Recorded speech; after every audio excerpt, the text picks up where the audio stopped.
All right. Hello, everybody. Thank you for Hello. joining us on this lovely day. Now, we have a interesting and great topic for you all today, so make sure you are listening with both of your ears while we discuss, is it a sickle cell patient's fault for the neglect that they receive? But before we get into this topic, let us introduce ourselves. I'm Shay Breon Howard. I am the co-founder and co-host of the Sickle Cell Experience Live. I am a writer, filmmaker, photographer, mother, and I'm also the daughter of a sickle cell patient. Complications of sickle cell when I was, and yeah, that's who I am. So. Hello. I am Marissa Kors. I am co-founder and co-host of the Sickle Cell Experience Live. I'm a fifth generation sickle cell patient, patient advocate, author, and I'm really excited about this new little setup we have right here. It's just like I'm happy right now. So welcome, and this is very cool because not only can you type in your comments, but like I think we can actually bring you on and you can vocalize in real time and yay. Okay. Good evening, everyone. My name is Dorian Archie.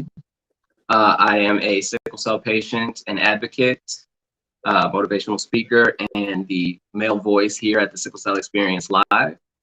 And yeah, I think that about covers me. All right. I'm sharing Happy to be here.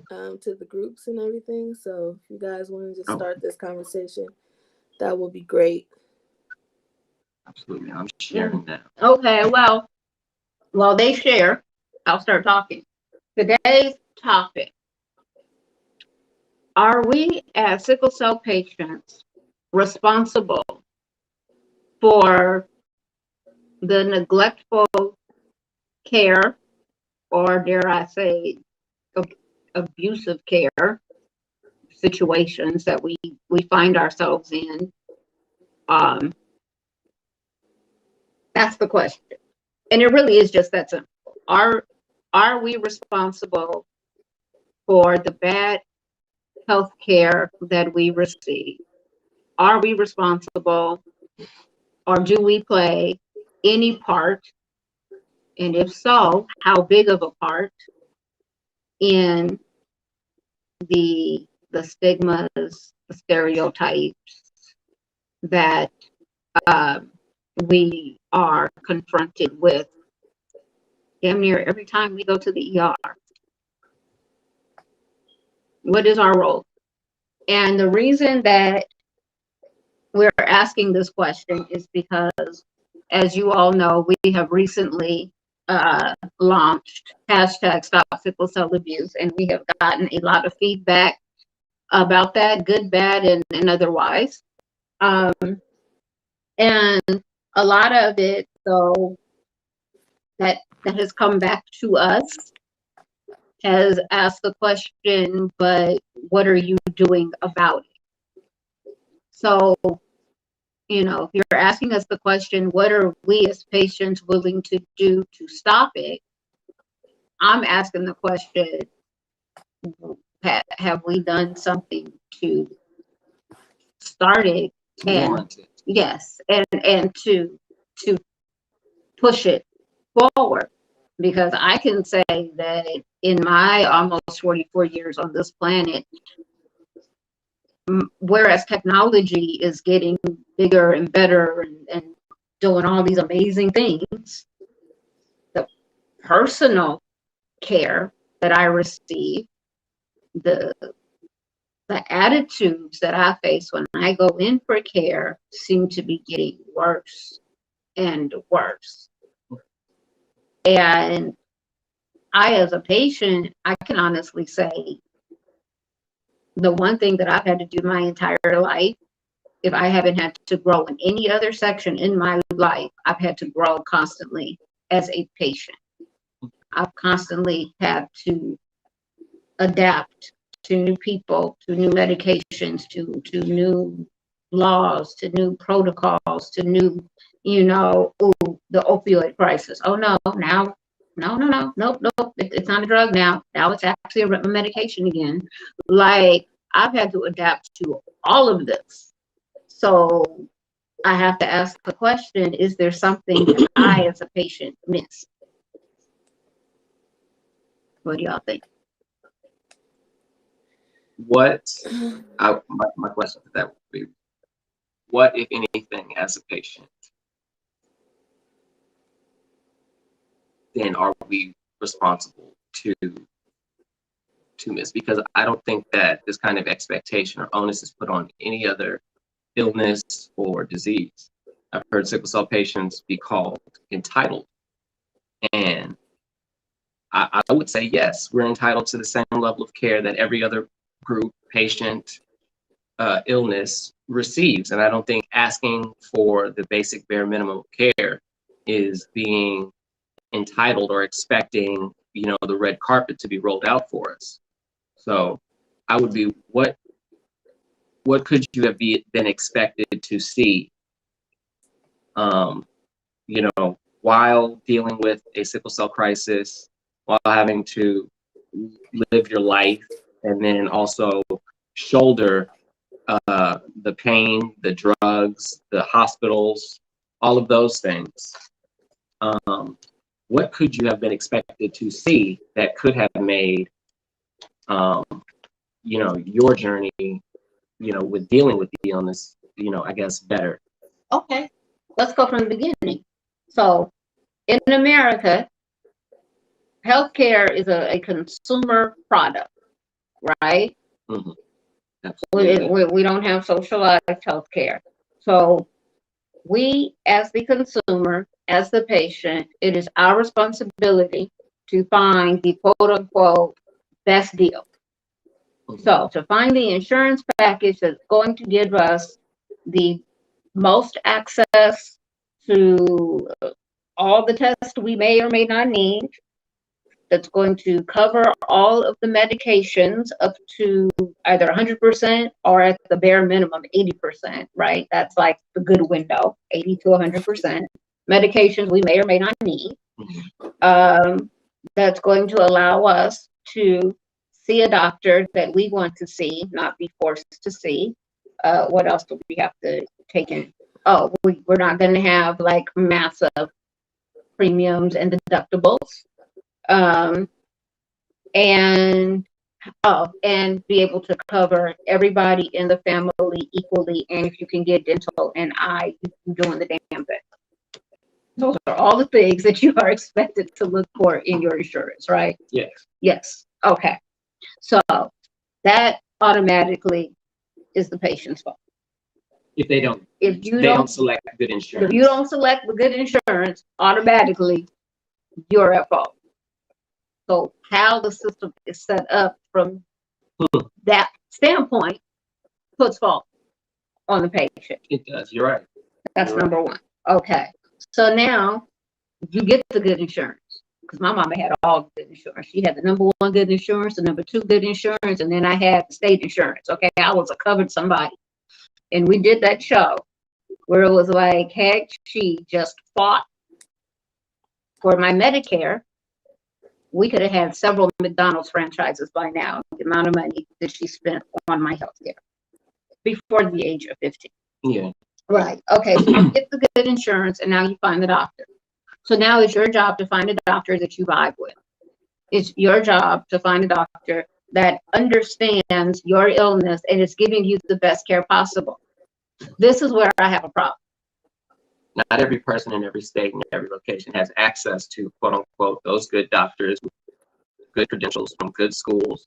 You jumped a whole 3 steps. I have a problem with the fact that you went to school for 12 to 16 years. Mm-hmm. How am I supposed to know what it is you should be knowing? Like, let's not even go to, did you go to the good school? Did you excel in your classes? Are you chief of the hospital? Just the basic bottom, I'm a patient, you are a doctor. What makes you a doctor? My education, my degree, What else? my residency, Nope, what else? knowledge. You have a license. Oh, your license to practice. Yeah. That is the most important and the number one thing that makes one a doctor after their knowledge. It is their license, their right to practice. And that right to practice is backed by the Oh, you United guys are States. frozen. Are we keep frozen? So, okay. So if that's the case, are we still frozen? Can't hear you. We were What going. We were happened just now? getting there. How about now? Still nothing? No? No, I can't hear you. Did you accidentally hit mute or something, or? No. Yeah, This no. is so What about people out there? Can you guys hear us? Yeah, can you guys hear us? Maybe just shake.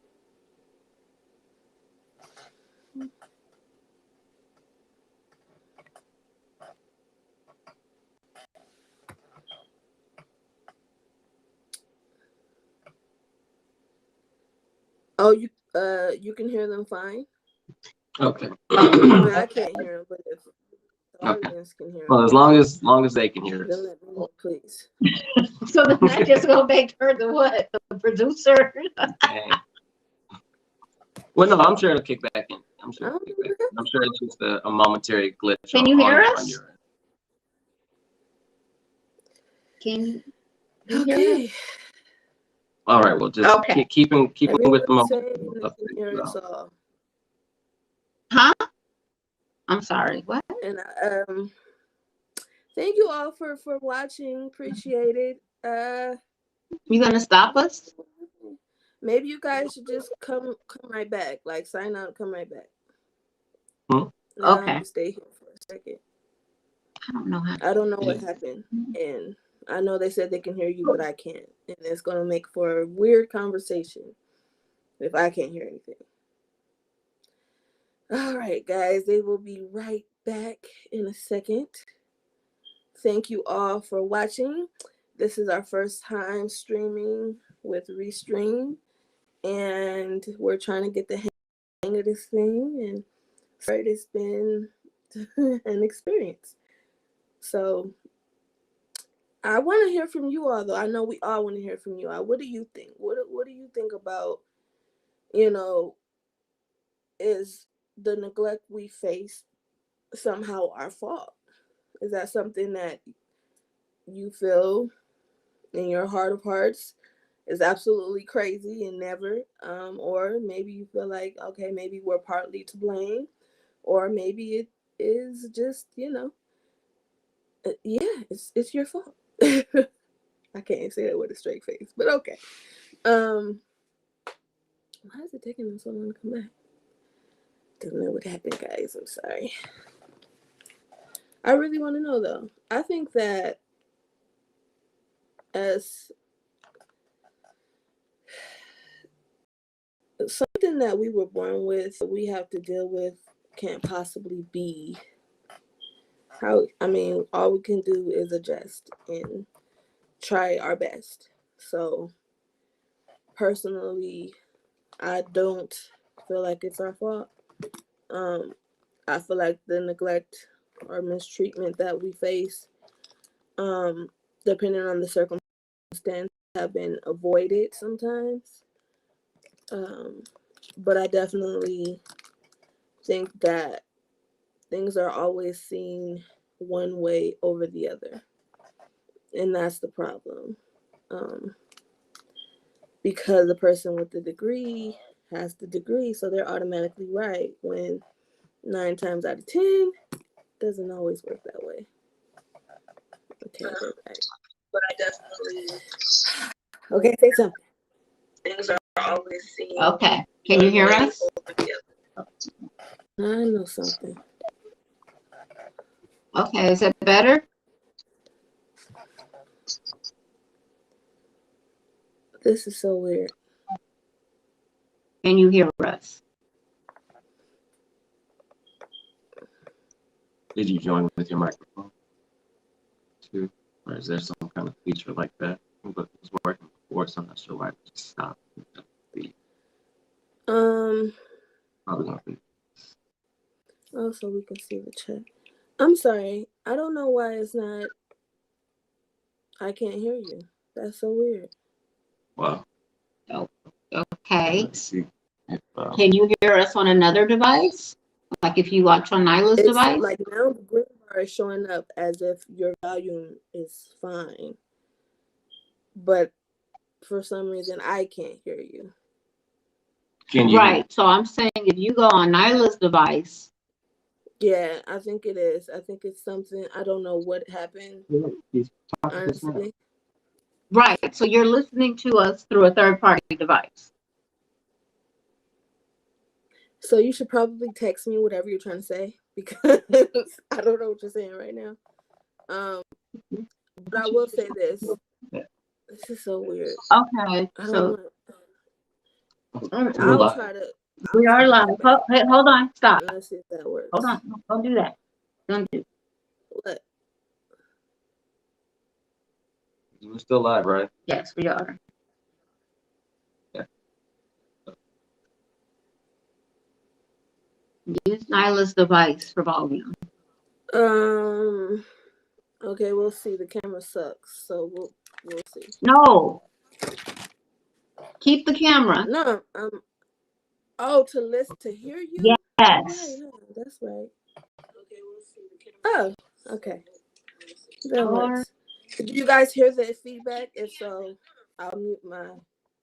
I'll mute it here. Oh, okay. You guys hear the feedback? If so, can you pipe that maybe into like a headset? Headset. That way there's no feedback. So do you guys hear that? I'm asking. Yeah, but if you put a it. headset on, then we're good. Nyla. We're so sorry. Thank you for bearing with us through the technical difficulties. This is our first time using this specific app. But it will get better. It will always get better because, you know, we have no choice. Yeah. We gotta get better or die. You know, we ain't going nowhere. I had a dream about that. I had a dream that, like, we just stopped. Like, we just woke up one day and stopped talking. And it was like not a happy thing. And I woke up like in a panic, like, oh my God, something bad. Okay, we have to fix that. Like this is the Eddie Murphy movie, 1,000 Words. Okay. I've never seen them. But if he runs out of things to say, then yes. Yes, exactly. Oh yeah, that's a problem. 1,000 words. It's supposed to act. Well, idea. So, I guess while she's doing this, we can continue our conversation. Okay, right. Wait. Are you good? We're good. You can hear her? Great minds. Okay. Awesome. Yes. Teamwork. Make the dream work. And thank you, audience, for bearing with us. Yes. Here we go. So, back to what we were saying. Doctors, we're doctors. Right. So what makes one a doctor? What makes you a doctor is that you have a license, and that license is backed by the United States government, state and federal. You got DEA number. You have a FDA number. And you have to get licensed to practice in each state that you want to practice in. All of these things. Okay. So why is it then my fault as the patient, as the consumer, for having the quote unquote bad doctor? I don't know what that doctor is supposed to know. Now, I'm not speaking to sickle cell patient. I'm just speaking in general terms. So as a perfectly healthy person that went and got some insurance because they said I had to, and I need my kids to get, all their shots so I can send them back to school and I can go to work, and I don't plan on ever being in a hospital unless I have some kids or I have a car accident. Regular Joe Blow off the street. Now, if you have a good doctor that runs proper tests, that is, cautious and An active participant in your health, your active actual health care, participant, then what? Just throw drugs at it. Well, what happens? They might find that cancer a little bit sooner. They might discover your child has asthma, and it's not just, allergies. They might do all of these wonderful life extending and health prevention type situations, right? And for that, they're praised as they should be and make good money as they should, because that's what they're trying to give half their lives to do. But most doctors don't treat with preventative care. They wait till the problem happens and then they treat it. So now, let's talk about a sickle cell patient. How are we different from the average person walking down the street? We're born with our illnesses. 1, 2, you can't see our illnesses. 3,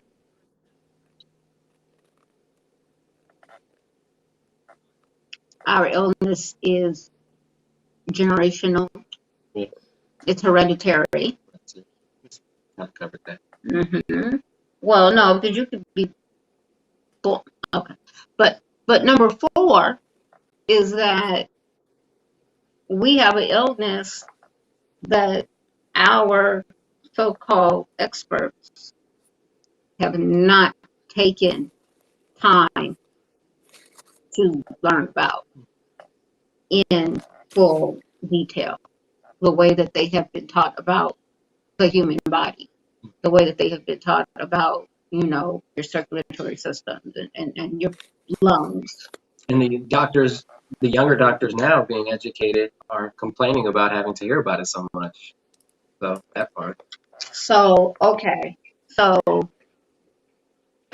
now as a patient, not only do I have to be the consumer, but I also, if I want to just feel safe, just in my own skin, in my own body, while that body is just being hella difficult, I have to now go be responsible for educating the doctor that I had to seek out, who works through the insurance system that I had to seek out, but I'm paying for on the premiums that I had to negotiate. But then you run into with all of that, you run into the huge catch-22 of that doctor's ego, who does not want to learn something from his patients.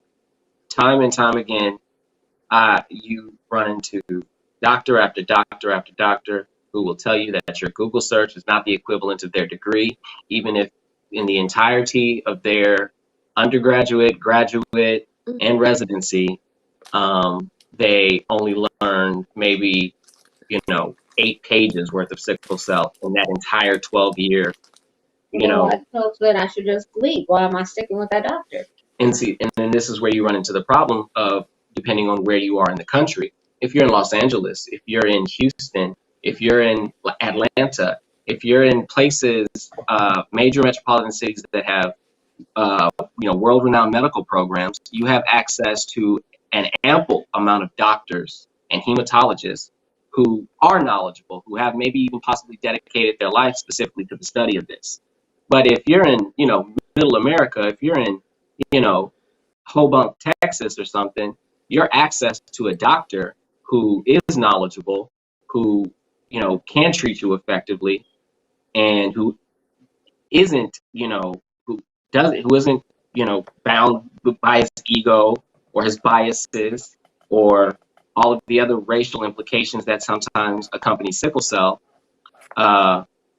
then you're going to continually run into that brick wall. Okay. No. And that's why the expectation I don't think can never be placed onto the patient in terms of whether or not we're responsible for the neglect that they, place onto us. Okay, so let's say you get past all that. You get past all of that you just said about the doctor that you've chosen. That you maybe that you're not didn't leaving. choose. No, we got the good insurance. Remember, we got the good insurance. So, but even if you have good insurance in an area that doesn't have, where there are not an ample amount of doctors, say for instance in like Lake Charles, Louisiana, smaller Louisiana town, even though it has a very large Black population, you would be hard pressed to find more than a handful of hematologists. So yes, you may have the best insurance, but what is the access going to be to you to exercise the best of that insurance if you don't have access to good doctors in your area? But now we have Zoom calls and you mean because you can seek out a doctor online and those kinds of things. Well, so with the onset of COVID, a couple good things came out of COVID, but one good thing that came out of COVID was that finally you could have two doctors get paid for caring for one patient, and they both can bill. That came from COVID because they had to recognize that telemedicine had to be a thing, or else people were not going to survive, period, die. Mm-hmm. And prior to that, the reason why you could not access your specialist in the ER or when you went traveling was because they were fighting over billing. Yes, people, billing. Wow. Ain't that some stuff? Wow. So, and I travel a lot, and I ran into that. I cannot tell you how many times. Yeah. Yeah.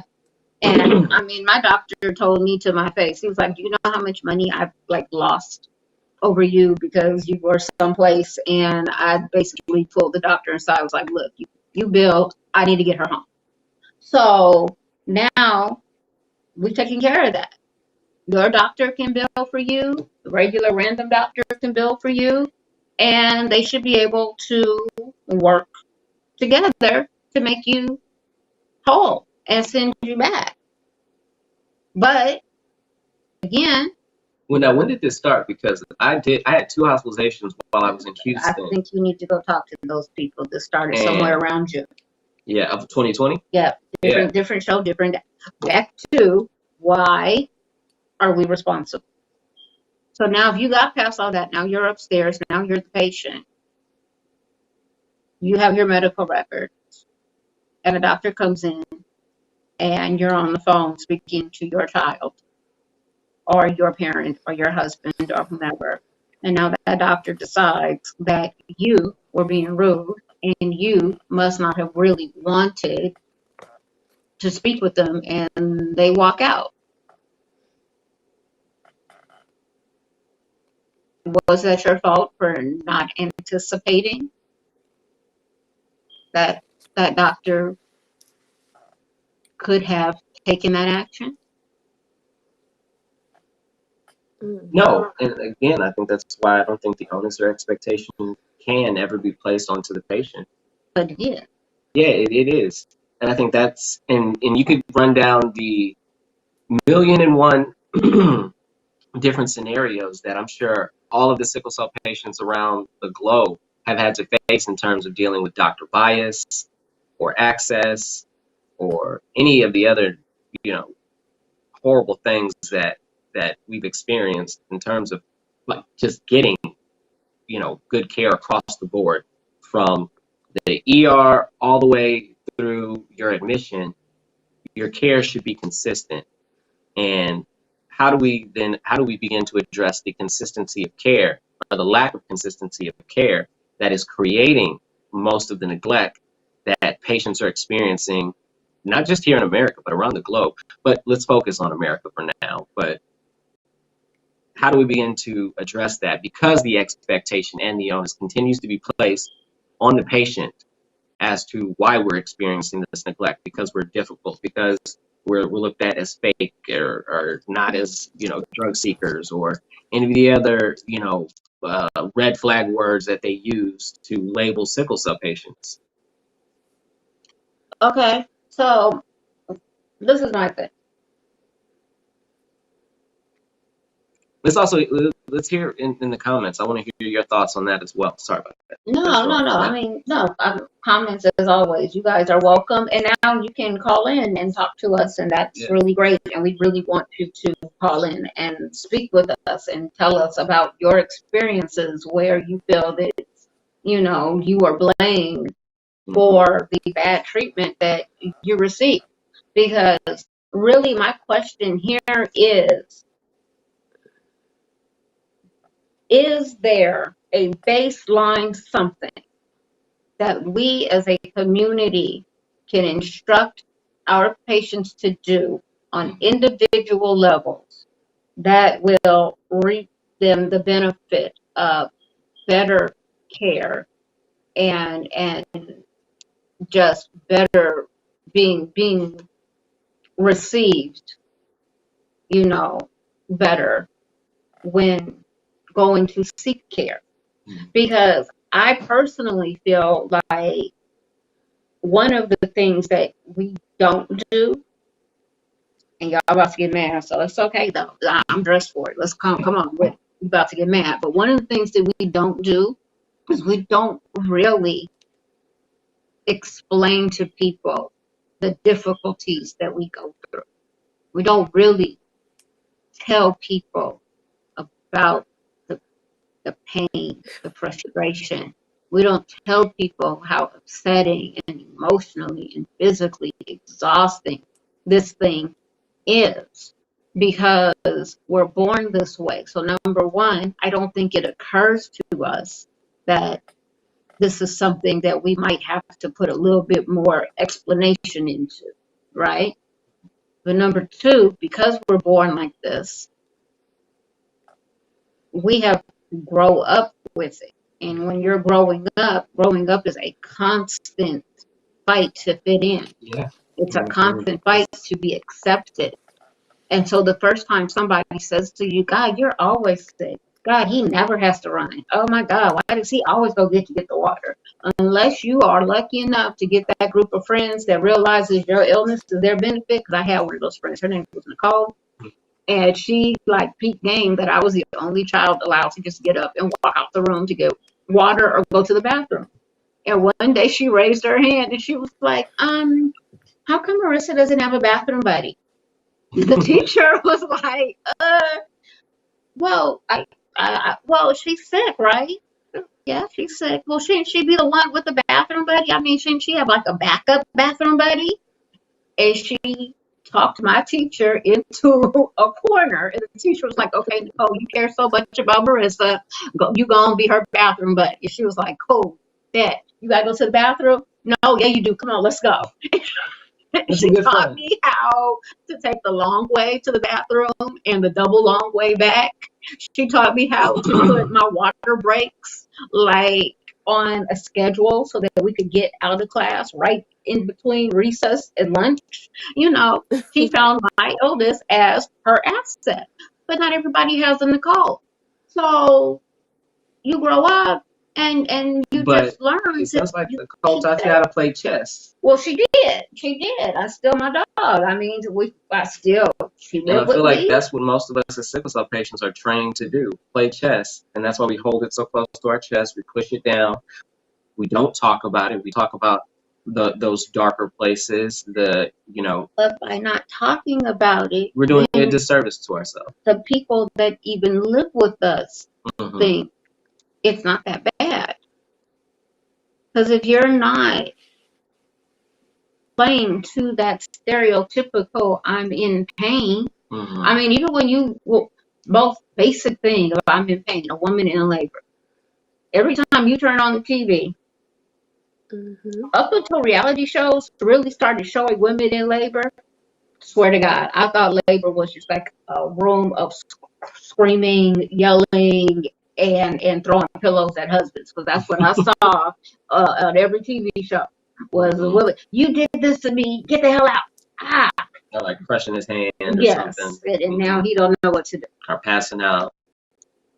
No idea that, first of all, labor is gross, poop happens. Oh God. Yeah. No idea I don't have children. that, like, you really do have sort of like 3 minutes to get this kid out, because if they just wriggle the wrong way, it's just something is stuck and now we suck. None of this. And the first time that I actually watched a live labor was the Kardashians. And old girl, literally, she sat up, and when she sat up, she did like this, and she grabbed the baby and put the baby on her own chest. And the doctor was like, "Oh, oh my God, no clue." So my point with all of that is that until we started seeing representation of actual birth, we had a sort of comedic kind of outraged kind of thought of what it is. When people think about people in pain, they're crying. They can't move. They need all the help in the world. They are like the most pitiful, saddest thing in the world. Oh my God, what do we do? And we are the exact opposite of that. So if we showed more emotion, do you think we would have better, more understanding, or we would be received better? Do you think that people would think twice before saying just flat out, "You're faking"? Well, that works with your households, your friends, those everyday people, to help start dispelling those kinds of myths. How can we start dispelling those myths with doctors, who one should already know that this is a myth, and it's kind of starting to become more readily known, but doctors are still walking out of medical school, with this belief that Black women can somehow shoulder more pain. And that's why Black women, statistically die more in childbirth than their white counterparts, because of this misconception that Black women can somehow deal with more pain. It's those kinds of I guess, biases and sentiments that still persist not only in medical schools, but in hospitals and ERs. That So if you're in a full-blown pain crisis, like, and yeah, sometimes you are writhing in pain, wrenching and screaming and crying, and other times you may just be balled up in the fetal position on your phone playing Candy Crush to try and distract yourself as best as possible, or on the phone, with that friend who always makes you laugh, trying to distract yourself, in any way possible, trying to laugh or something even. How can we get around, that nurse who sees us, and from across the desk who carries bites, or the doctor, who they aren't watching us? It's like we're dealing with a pain crisis, and then we have to still always be on and thinking about, well, okay, I need to show them I'm in pain, or let me not be on my phone, or else they'll think I'm faking it, or, going to those extents to essentially try to pacify their sentiments or their biases. How do we get around that? Those kinds of things that are creating the neglect?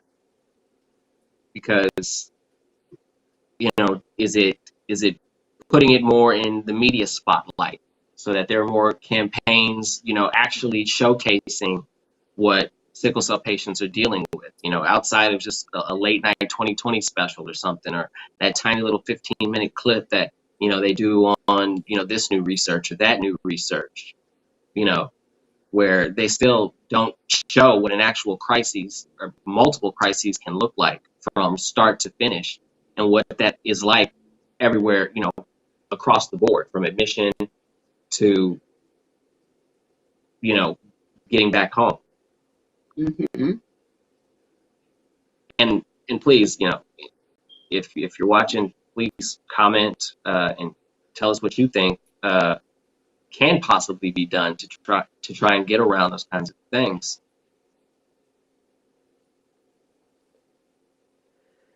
Because I don't think that simply just letting as many people as we know, into the fact that, hey, this is what I'm experiencing. This is, these are the emotions it can make me feel. A crisis doesn't always look like me being hunched over and writhing in pain. I do just, I learned a while ago that it was better for the community if I didn't hold those things so close to my chest. If I did take the opportunity to just educate everyday people whenever the opportunity arose. So, okay, I understand all of that. But, so if we were more open about what we actually physically are going through, with the doctors, with the nurses, would that help them to understand the urgency of the matter? Because as we know, sickle cell really is a matter of timing, right? And I think that we have to take responsibility for getting ourselves to hospitals in a decent amount of time.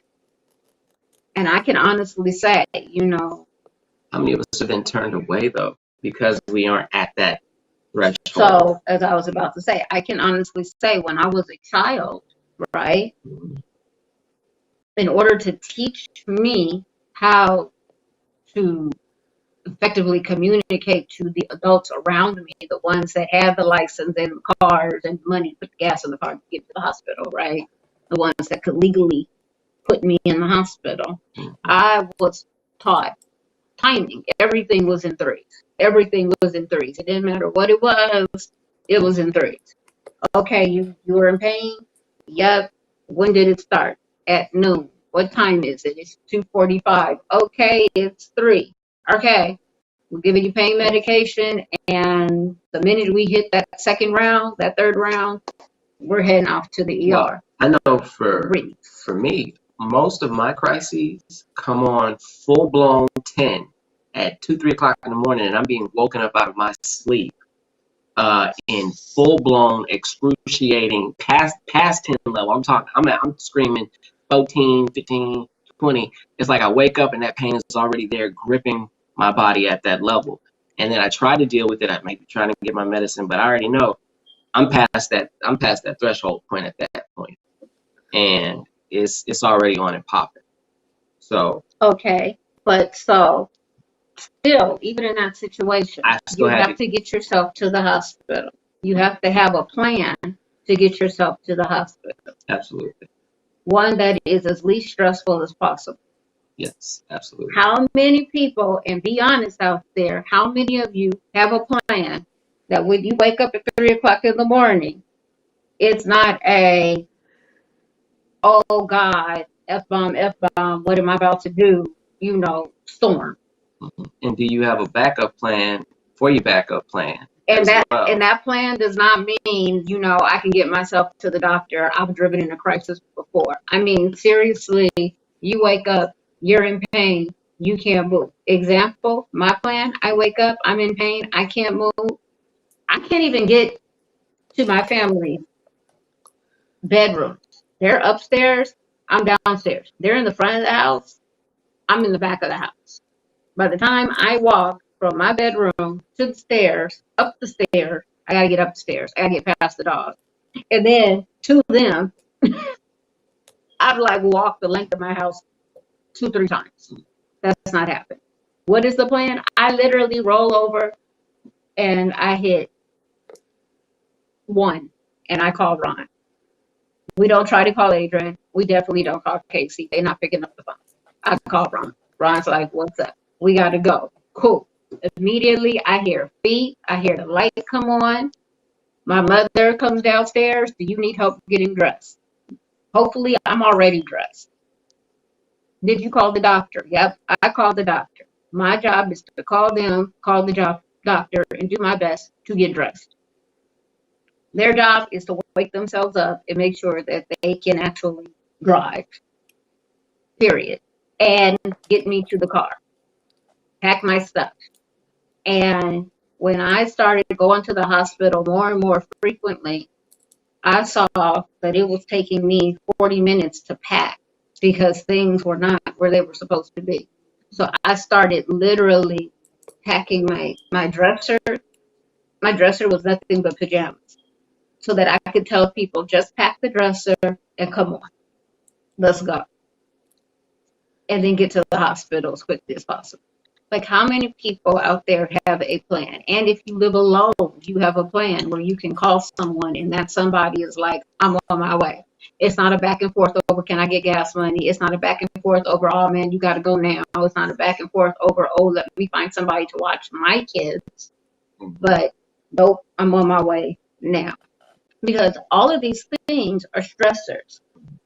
And I live alone, and that's one thing that's especially out here in Los Angeles that I really had to learn to hurdle. And finding an emergency contact, having a backup to your emergency contact. If you're not married, if you don't have family, you know, if you're there for work or whatever, and you don't have those kind of built-in things. You called me and I wasn't at home. Mm-hmm. So he called me. It was like 3 o'clock in the morning. I wasn't at home. Anybody that knows me knows I'm not waking up until well after 10. I didn't get his message until like 11. I'm thinking to myself, oh God, he should be at the hospital by now. I call him back. He's barely answering the phone and he's still at home. Oh, okay, let me call my parents. Boom, they on the way. What did we learn from that? Don't call Marissa. Call Ron. I was actually about to say that while you were saying that. Could have saved you 8 hours of being in excruciating pain. Yeah, and it was literally, I couldn't even walk down my stairs. Even once Ron and Adrian got there, the ambulance still had to be called because I was having a bone crises, and I couldn't move. The ambulance people had to literally pick me up off the couch. Why didn't he call? Why did he wait so long? Well, how come you didn't call us? Why did you wait so long? You guys don't have better contact? What's wrong? You talk to each other every single day. And I'm on the phone like, you need to keep your ringer on. So now I'm in trouble because he doesn't feel good. And you know he was sitting there for 8 hours. We could have been here. Yes, Mom. Sorry, Mom. My bad. I got in trouble because he didn't call Ron. Well, and this is why I say have a backup plan to your backup plan. Yes. Mm-hmm. But how many of us do that? And then when you get to the doctor, you're irritated and you're annoyed and you're frustrated. But even worse, you're waiting for however many more hours for the ER to take you. Is that not a patient issue? Mm-hmm. It is. What happens when you get into the ER and the nurses and the doctors come? And, you know, and I'm not talking about that doctor that walks in and is just automatically like, I don't do pain medicine, bye. I'm not talking about that person. I'm talking about the doctor that comes in that is saying, you know, what can I do for you today? What happened? What started it? And, you know, and I've had patients that do this. So I'm not making this up. Don't make eye contact with the doctor. Don't really speak up. And that could be because when you talk, that vibration, just that pain is like too much. And you have to whisper and you have to slow down your talking because it does hurt. That vibration does hurt. Yeah, it hurts. I've had to explain that to multiple people. Like, you know, I can't hear you. I can't hear you. And I'm like, you don't understand. Especially if you have a male voice, like that vibration, it can really actually hurt. Like to just speak in your regular tone of voice, it can literally hurt. So the question is that when you don't make eye contact, when you don't explain to the doctor, okay, look, like I explained, I have vertigo. So if I'm doing this or if my head is down, I say to them, I'm not trying to be rude. I have vertigo. And right now, your direct sight line has me looking at the lights that are at the ceiling, and it's making me sick, and I want to throw up, and I'm trying not to throw up on your shoes. And they immediately step back and go, oh no, don't do that. Well, but now we on the same page. Oh, okay. You know, I put the phone down. Even if the person I'm talking to is still talking, putting the phone, okay, the phone's down. Because here's the thing, ERs are unpredictable places. And when you have that doctor's attention, you really don't know for how long you have it. And you don't know if the reason that you don't have it is going to be because the gunshot wound and stab wound and pregnant lady that's basically giving birth is all come in at the same time.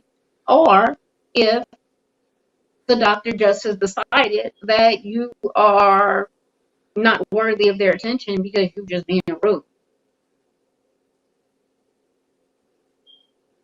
So again, you know, how much of this do we as patients realistically have to take on? And I'm not saying it's our job to motivate the doctor. Let's understand that. No. If you have to be motivated to take care of somebody you don't take care of, just like you don't need to be motivated to be with somebody. Stop that.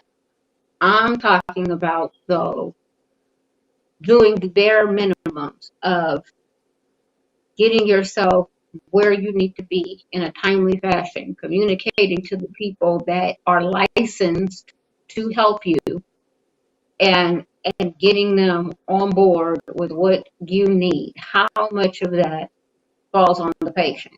And I come to the conclusion that about a good 80% of that falls upon you. And I think that the big issue that happens is that when you are a child, none of it technically falls on you, right? We're all taught how to speak like adults. We've all been talking like this since we were children. We are all praised for knowing everything that we know about ourselves and being able to say what's wrong and name of our medicine and how much and how often. And that's really great. But adults make the ultimate decision of whether or not they're going to put you in the car in that moment or if they're going to wait for the touchdown. Adults make the decision on whether or not they're going to take you at 5 o'clock in the morning or if they're going to wait for traffic to die down. Or sometimes they have to go to work and somebody else has to come get you.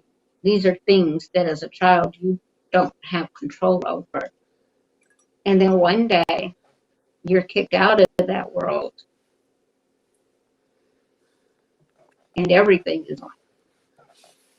And you've not necessarily been prepared for those details. And now you're the one that's suffering the consequences of that. And it's just something to think about. I'm in no way saying that, you know, because the doctor refused to give you morphine, it was your fault because, you know, whatever. That absolutely is not our fault. It's not our fault that, you know, hospitalists, for whatever reason, think it's okay to neglect a patient for the 2 days of their rotation because they just don't want to deal with the complications of your narcotic needs. I had somebody tell me that once. I just don't want to deal with your narcotic needs, you know, so I'm going to try to find somebody who does. Oh, okay. What?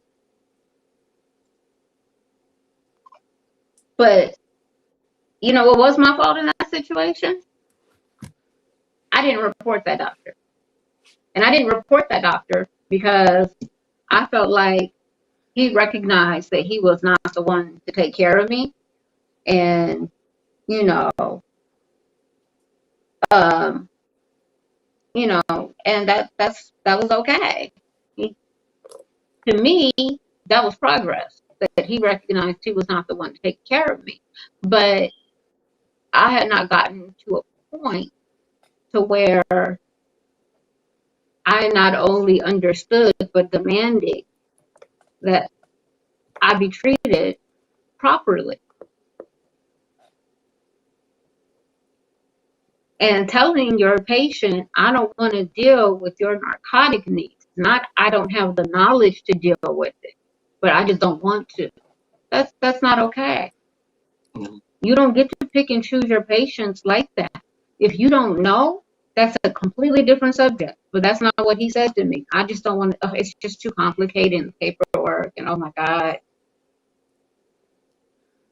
And because I didn't report him, guess what? 3 years later, another sickle cell patient got him and got stuck with him.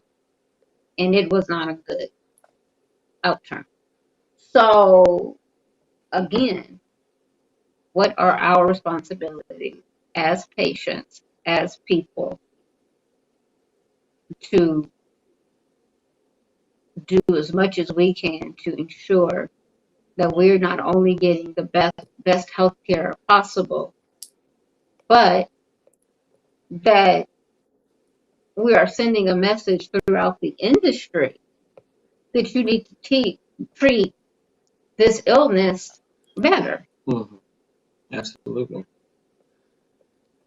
Yeah. Comments, questions, I have to know. Do that. Okay, Rion? You want to read some of the comments? Yes. Do we have comments? Got a few. Oh, let's read.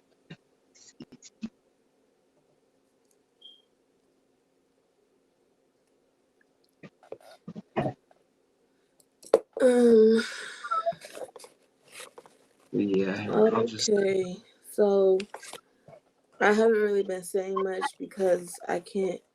So when I hear you guys, it's Delayed. it's lagging.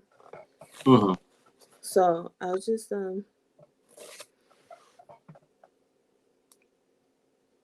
I'll read this. There's only really one comment, Okay. and then we can end this because there's no one else is commenting.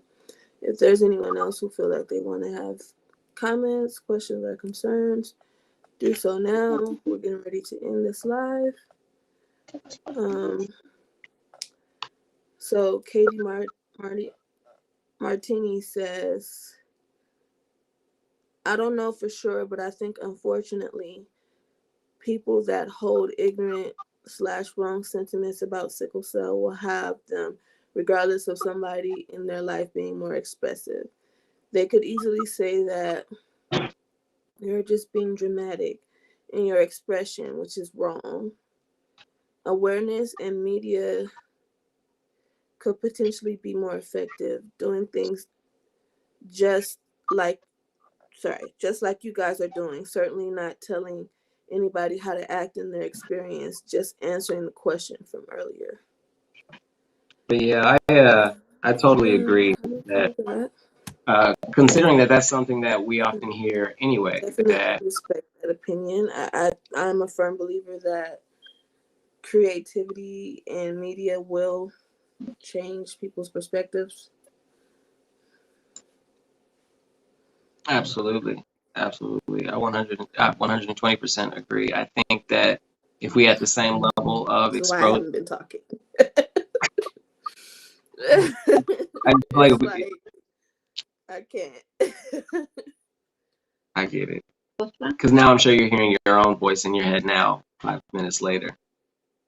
But I had the similar thing happen the last time we did this with the Zoom thing, where it was like delayed in my ear, but got through it. But in response to what you and Katie were both saying, I 100% agree that I think with more media exposure, if we had that same level of exposure that diabetes does and cancer, you can't turn your TV on for more than a few minutes, without seeing a commercial or infomercial or something for cancer or diabetes, which creates that kind of AIDS, HIV, and then even focus specifically to specific groups within those illnesses, childhood diabetes or type 1, whatever. We don't have anything like that, and honestly I don't know why, because we definitely have, if collectively we pulled resources, even just a few organizations pulling their resources could easily sponsor a 160-second TV spot just educating on a national stage for $2 or $3 million, and have that air during potentially primetime TV hours for several months. I think even just doing something like that would open up in people's minds, consciously, create, oh, I've heard about that. I know about that. Instead of it being just all of the maybe negative things that people have just been hearing for the last, 50 years about sickle cell disease, because of the gross lack of education that exists both in the medical field and socially, and primarily within the community that it affects most, which is I think the worst thing. We have an ill-informed population that is primarily being affected by this. We have a comment. Did we read that my brother says that I'm being dramatic and I'm addicted, and he has the trait and he is healthy, and when I go to the hospital and I have to hear, oh, I can't give you morphine, we are running short on the pain med. So wow. First of all, Kimberly, I'm incredibly sorry that you have to deal with that kind of BS, because that's just right. That's number one. And that you have to deal with that within your family. I think we've all probably dealt with a huge lack of misunderstanding from our family. Yeah. Like my mom, even, for instance, said to me, do you have to take your pain medicine every day? I don't remember, that ever being the case when you were a kid. You would just, you'd get sick and then you'd go back to being fine. And I'm like, well, when I was a kid, I didn't have the stressors of life, bills, all of those adult things that most adults just stress about and lose their hair over or go gray. That stuff is literally killing me from the inside out now, and as you progress from your adolescence into adult life, your body also changes. And because you have an illness that is slowly beating all of your internal organs to death, your bone, muscle tissue, all of those things, by the age of 12, I knew people who had hip replacements and knee replacements already, gallbladders removed, spleens removed, all kinds of stuff that most people don't see until they're well into their late 60s and stuff. We're dealing with as adolescents. So even for my own mother, who saw me grow up with this, she didn't have the same level of understanding that, okay, as I'm growing, as I'm changing, my body is changing, and that the way that I have to use different medications, of course, has changed as well. Now, I'm not popping morphine like it's Skittles or anything like that, but yeah, I may have to take, a muscle relaxer or something like that every single day after I've gone through my entire day and I come home and my entire body is on fire, it feels like. Yeah, but then the other thing that also happens that parents and family don't understand is that we start negotiating with our bodies from the time we're like 4. I mean, can you guys really recall the first time that you realized when you wake up in the middle of the night, that's inconvenient for your parents? I was going to say, please explain what you mean by you start negotiating with your body. That is so true. I mean, I was fairly young. I was 3 when my mother, but y'all know my mom's a little bit off. Well, my mother sat me down and said, when you say these words, Mommy, we have to go, this is the butterfly effect that you're setting off. That means that we get up at 3 o'clock in the morning. Do we get up at 3 o'clock in the morning? No, we do not. What do we do at 3 o'clock in the morning? We're asleep. Okay. Is that a problem? Yes, that's already a problem. Then what happens? Well, you get on the phone. Yep, she's calling the doctor. She's calling the grandparents. At that moment, my parents were divorced. She's probably calling my dad. Yep, we got to go. I remember her saying that in the other room. Nope, she just woke up. No, I'm getting dressed right now. Yep, I'll call you when I get there. And as a kid, hearing all of that, seeing all of that, you hear all of this subconsciously, that makes you, it does. And you start feeling like, oh, it's my fault that my parents have to do all this. It's my fault that my sister might miss school in the morning. Exactly. That's a lot of pressure on a child. Mommy has to, call in and let them know she's not coming to work today, or she'll be at work late. Daddy has to find somebody to open the store for him, in case he has to cover here for me because I have to go to work. I didn't have siblings, but when I did get sick and I was at my cousin's house, my first you know, responsibility, it felt like, was to protect them, my cousins, because they were my age and they didn't have to deal with this. So it was always kind of like, okay, if I can just hold on and not, you know, cry too much so they can get to school and then I can let it out so they're not affected. Like you are constantly negotiating with yourself. If I can just let mommy sleep until the sun comes up. And if you are unfortunate enough to have parents, or if your parents are the greatest parents in the world and they just have a cranky night and they're like, can't you just wait till 7? Damn. That kind of just solidifies for you how much of an inconvenience all of this is. And parents have no idea that your child that's 5 years old or in the first grade or whatever, they're having these kinds of thoughts because they're the reason. Like they know long before you. And they're not even going to want to have the conversation with you about it, that they're having those kinds of, because they're going to still feel like that's been more pressure or angst and all of those things.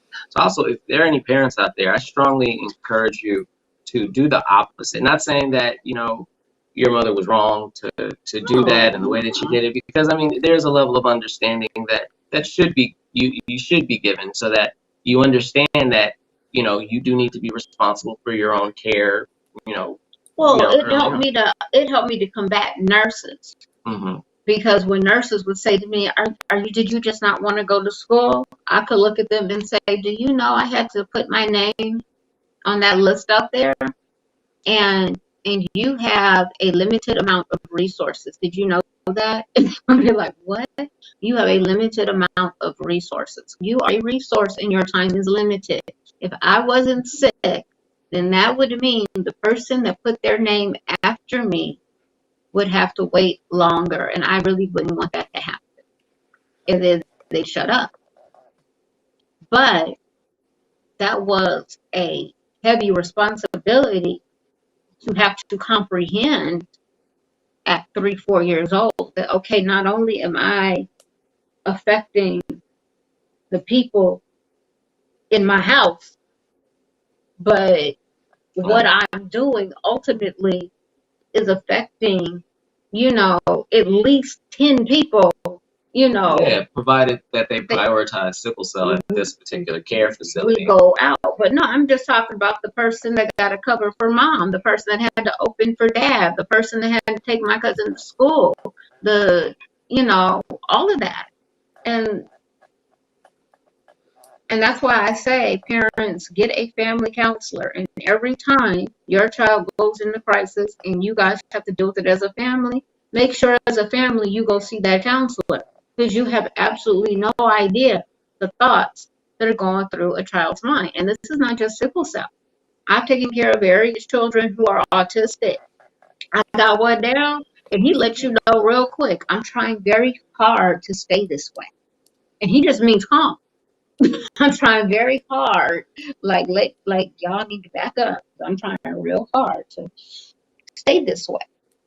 So it's a kid thing, and you know, no, okay, and it's a difficult thing, and you know, Kim, I think your answer to your brother in that you really are just trying to do your best is true.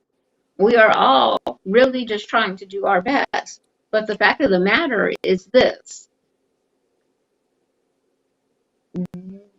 What are we not doing? Because all of this can't just be on medical system.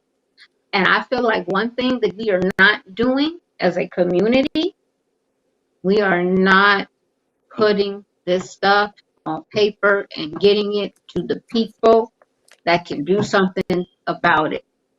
Yes, putting your complaint on Facebook at 2 o'clock in the morning and trying to find out, am I the only one and can you give me some advice? It's a great thing.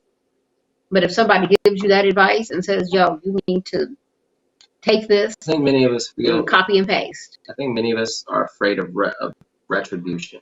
and being labeled as difficult or somehow feeling like they'll So put you want to something be in our labeled, or you charts. want to be dead because No, you've been no, but I'm neglected? just saying, I'm just speaking to the fact as to why many of us probably historically have not done those things because of the fear of retribution that we know doctors have taken against us when doing far less than that. I've had doctors shut down my medication simply because I told them their bedside manner was off. So, And now that's so a now, conversation we're going to have next week mm, about what is a doctor's responsibility and what is a patient's responsibility in the same scenario. But just just for the sake of today, because we have to end this and wrap it up very shortly, as patients,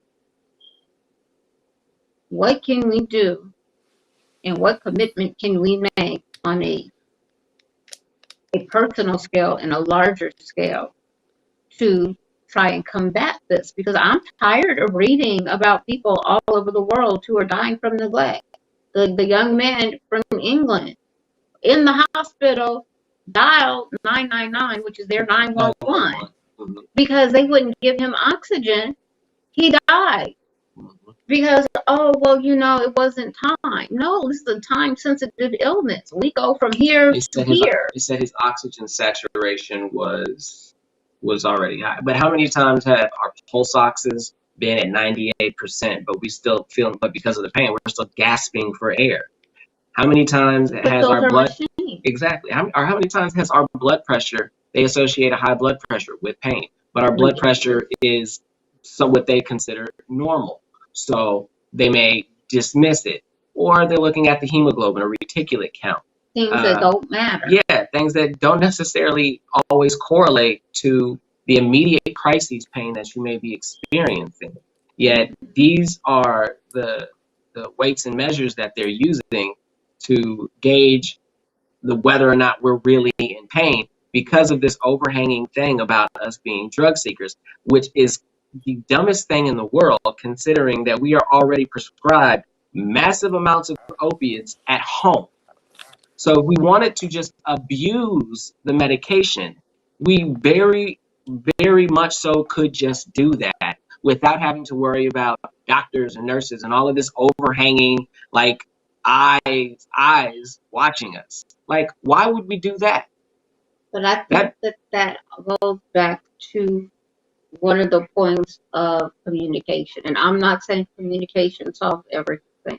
But what I am saying is that when you communicate something and then you have a record of, I told you what to do and I told you what would happen if you didn't, you know what? Now you're building your case. Because let's be honest, nothing happens to these people. Nothing happens to these people. There is no place in this country where a sickle cell patient is safe. And I dare a doctor to come on and tell me that there is. And it's because of it is because of the inconsistency of care. That is why no patient is truly safe in this country. Because you could go to the best hospital in the country, and normally you get the best doctors when you're there. But maybe you show up during this one shift, or maybe you show up during a cross shift or something like that, and you get that one doctor who's new on staff or who doesn't have the same level of experience, who doesn't know the culture of that hospital, whatever it may be.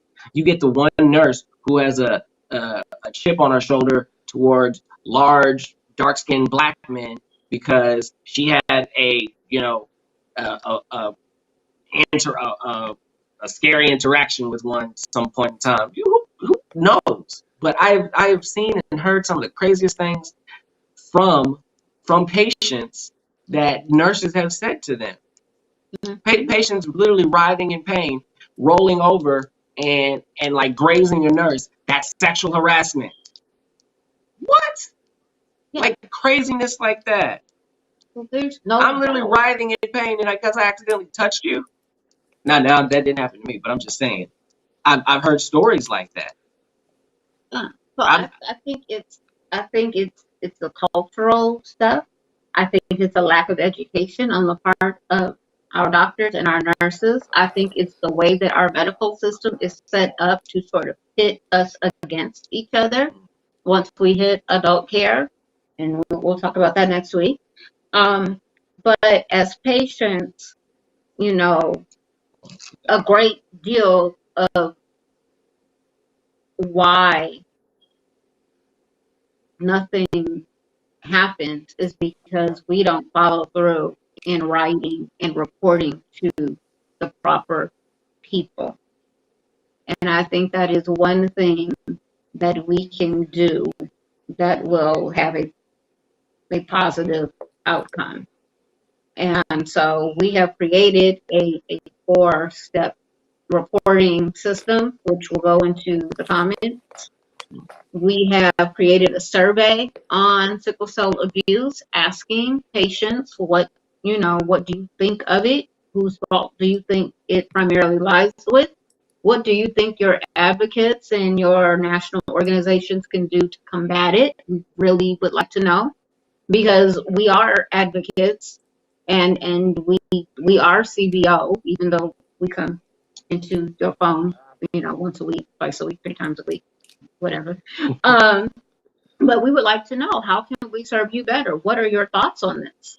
Because I'm not sitting here for an hour and a half talking, saying, is it our fault? Well, this could be our fault just for the sake of like inciting a riot or having you be mad at me, But I mean, this is to start a discussion. But really, what are your thoughts? What can you as parents do to start to prepare your children? And we only do that not because recognize that, of course, we know that it's not our fault, that this medical community and the culture around it is this jacked up. That's not the point of a question like this, but it is to at least get the gears turning and get us thinking about what more we can do to be more responsible and accountable to ourselves and to the sickle cell community to make the changes that need to happen so that they don't happen to us, so that they don't happen to another sickle cell patient, and so possibly future sickle cell patients don't even have to even think about this reality. It will just be some foregone thing that was the reality at some point in time. Mm-hmm. Because it's the same way that we teach our children to say, Mommy, we have to go. We teach our children to say, Mom, I feel better now. Can we fill out that paperwork? Because that nurse, yeah, she was tripping. Mm-hmm. And do it. And it is all part of your crisis care from beginning to end. Ooh, crisis care. Oh, we're gonna think about that. But Kimberly, you were compared to an addict in the next room at the hospital. I have been compared to an addict at the next room at the hospital, and you know what the crazy part was? That addict was getting better care. The addict got all the damn care. The addict got housing. The addict was, we can sign you up for money and food stamps and Medicare and Medi-Cal and special insurance for addicts. We're going to send you out to Malibu. What? And I'm sure they got all of the pain medication that they needed and were weaned off and got methadone and Suboxone and all the other things that you would use to treat an addict because you're actually following protocol. But because we're sickle cell patients, even if they quote unquote label us an addict, they don't follow addict protocols. Ever. Because they know the reality of the situation is that they're wrong and that we're not addicts. And that not only are we not addicts, but we medically and legally speaking cannot be labeled as addicts because the medicine that we are being prescribed is a part of our treatment plan. So because they know that by even saying that or insinuating it, it is pure and simple bias. But by us not telling them that. So 3 things, and then we're going to leave. Because Brown, like, we got to go. You getting me? 3 things that we going to leave. Number 1, fill out the paperwork that comes to the house. Fill out your surveys, good, bad, or otherwise. Send them back. They don't go to the hospital. They go to the accreditation. When they call you, annoyed, but it's okay. When they call you after a hospitalization, answer the phone. Go through the little thing. Talk to the lady. Give them, you know, whether it's automated or real, do all of that stuff.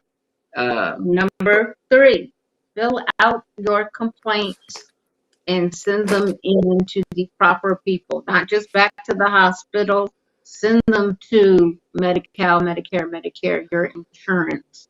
Send them to the Joint Commission. Send them to the third-party offices that are set up to help you and who are actually going to investigate, you know, the things that you're accusing people of, because at that point it is but an accusation. And finally, you know, but you may find that there are other accusations against this person that go just as deep and as far, and that no action was taken. And if you can only deny so many before the floodgates open. And last but, you know, not least, at the end of every crisis, when you're home recovering, think about what you could have done personally to make it better. And it could be the easiest of things. It could be the simplest of things, what you could have done to make it better.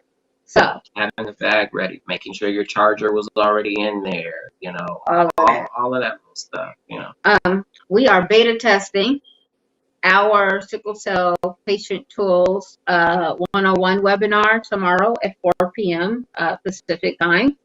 If you would like to be a beta tester, please write in the comments or DM me so I can add your name. We still have room for about 10 more people. And I will add you to the list. You will be sent a link at about 3 p.m. and then you will be able to look at the webinar and tell us what we need to change, fix, add on, you know, usual stuff. And please take the survey that is pinned in the comments. The survey is on sickle cell abuse. We want to hear from you. Yes. And that's it for right now. Shay Brown, you ready? She's really trying to. Is she doing the falling asleep thing on us because she mad that we went like an extra 10 minutes? Well, she's gonna hear this like 5 minutes later. So. Oh, okay. So maybe if we just stay here, we can like do a countdown. We'll see. Here. Yeah. Oh, there it goes. Bam! Right there.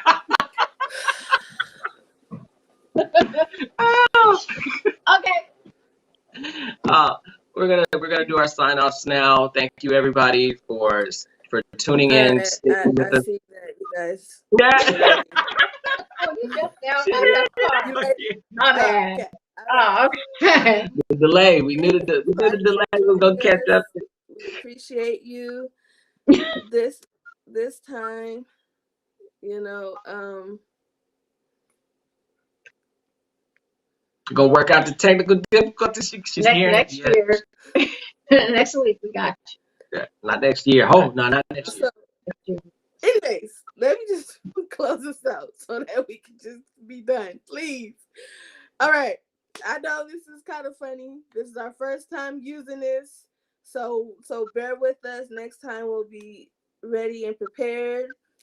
Thank you all for joining. Until next time, start where you are, use what you have, and do what you can. Street people and places.